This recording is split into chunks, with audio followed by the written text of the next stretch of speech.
break it. No, it's good. I saved it. I saved the microphone. Hi! Thank you all for coming out tonight. I'm so happy to see you all. Can I ask you a personal question? It's like very personal, but I feel like this is a very intimate space full of queer people. Are we choking people on a first date? Before. On a first date? Look, the youths are doing this, and I don't think it's wise for 2 reasons. First off, if you can't rattle off my street address, why are you choking off my air supply? If you don't have a middle name for me, what are you going to tell the paramedics? I mean, at least you guys are using, like, you know, apps where you actually put your real names on there. Like, when I was picking up people on AOL Instant Messenger, you have to be like, officer, I don't know what happened. Race car 75 is having a great time. And then it got away from us. I'm so sorry. You're lucky. You're lucky is what I'm saying. So we find ourselves here, November, Native American Heritage Month. Give it up for all the great accomplishments we've managed this year. See, we need more information in the month. Like, we started out real strong. We got Sharice Davids and Deb Holland in the house. We went to a rally to celebrate them. That was great. Mark Ruffalo showed up to it. It was very weird. And look, I'm really glad that we have Native American Heritage Month. It's a great time for me. My family's Cherokee and Choctaw, so we get to, you know, share our culture, share our heritage. I do wish it wasn't in November to line up with Thanksgiving. There's a little bit like your mom asking if you'll move your birthday party to line up with when your stepdad Rick moved in. Like, why are we talking about Rick? This is supposed to be about me.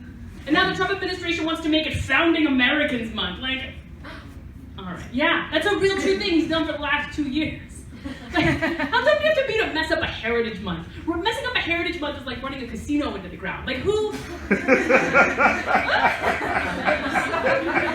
Listen, just stay away from our casinos. It's all we're asking. We got one thing going well. My mom did one of those DNA tests recently to, you know, verify our Cherokee Choctawness. I don't know. But she found out she was 0.01% Neanderthal. She was upset by that, but I was actually kind of pleased and reassured, because as someone who had the misfortune to marry a straight white man, I was like, oh my god, somebody in my family had worse taste. What a relief that is. So I finally filed for divorce this summer. I said I finally filed. Yeah, this is after a solid year of just telling everyone that I was divorced. You know, like you tell people you're from DC when you're from wherever you guys are from, right? No? All right. You didn't mind when I was lying about being married, but the zip code, okay, I get it. No, it's fine. And to do this, I actually had to go, you know, to New York and see my ex to file the paperwork. And when I finally caught up to him, he was jaywalking across 6 lanes of Midtown traffic. And I was like, if I had known you were going to throw yourself under a car rather than have this conversation, I could have just been calling you my late husband this whole time. So I don't know if you guys have ever had the pleasure of getting divorced in New York, but you get to go into the New York Supreme Court building, which was clearly designed by Franz Kafka. Like, you go in, and there's like a circle, and there's all these arms coming off of it, and the numbers don't add up. It's like 1 to 14, then 19 to 27, and 36 is in a basement by itself. It's very confusing. And so you go up to the 3rd floor, where the Marriage Support Bureau is, which, as you would imagine, staples your divorce papers. And so I was coming out with my papers all stapled, and right across from it is the Justice of the Peace. So there's a bench full of people waiting for their divorce decrees, and a bench full of people waiting to get married. And they're just staring at each other all afternoon. The vibe's very weird. Come on in, folks. There's a seat here. There's a seat down front, I think. Is somebody sitting there? I don't know. Come on in. Come on in. All right, somebody's sitting there. How about seats over there? Oh, sitting there? Okay. Welcome. Yes. Give it up. Round of applause. Thank you for coming in. I would offer you one of these chairs. Here, there's a seat over here.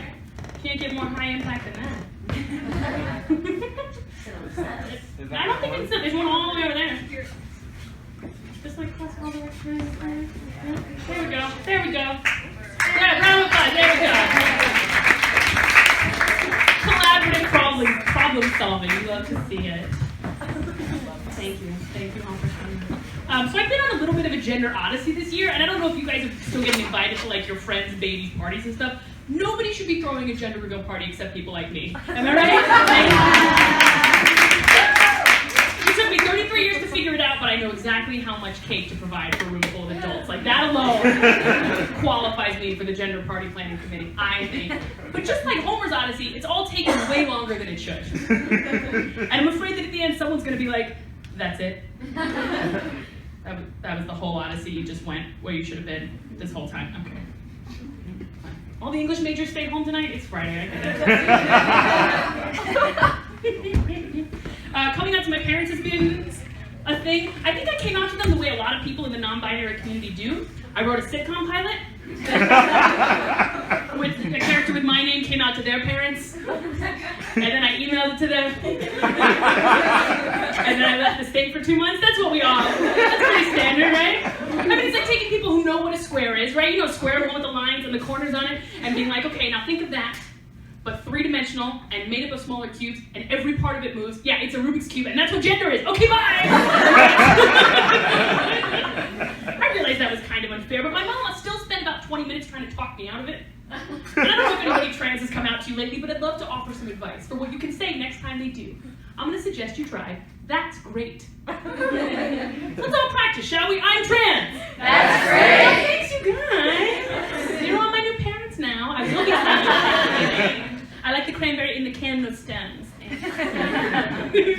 My brother's been really helpful, though. Helpful to the point of annoying. He loves to sit me down and go, "Maddox, how are you doing with your pronouns?" It's like, dude, the pronouns are not the problem, it's the parents. It's not they, them, it's them, them. They're really, slowing my groove. It's not all doom and gloom, though. You do get to sit your ex-husband down and tell him all about it. And when he takes like a long breath and goes, "So what does that mean exactly?" You get to say, "Oh, you're gay now." And not just you, but everyone you've ever slept with. That's why they call it the transitive property scene. Because there you are, you're math people. There it is. Thank you. I do have to say, no matter how masculine I get, I'm probably never going to set foot in a men's bathroom. My gender identity does not include wet countertops and no paper towels. Fellas, are we okay? Like, this is not a way of life. What? Okay, it's deeply troubling. I have to ask this question, though. Of the gentlemen identified in the audience, how many of you have a top sheet? Okay. How many of you had that before, like, a romantic partner entered your life on a serious basis? Really? Every so often I get a, "What's that?" And I have to be like, "Oh God. How much time do I have left?" Because I really need to explain a whole system of linens that I don't know. I will say I'm here for the pants. Do you think these pants came from the men's department or the women's department? Does it matter? Are you sure? Look at this! There's some pocket privilege in this room, and we need to address it. Ladies, where your pockets stop? Tell me when to stop. Look at this! No wonder female sexuality is not well understood. This is what you think. Okay, never mind. Moving on. Oh, I just don't believe any man who says he doesn't understand fisting, because look what you're used to doing. Just for your keys. You can do this for a person you love. Okay, too much. I understand that. I have this other pair of pants. They've got like the normal pockets in the back that button. They've got pockets up front. They also have a zipper pocket. Inside that pocket, another smaller pocket. What is that for?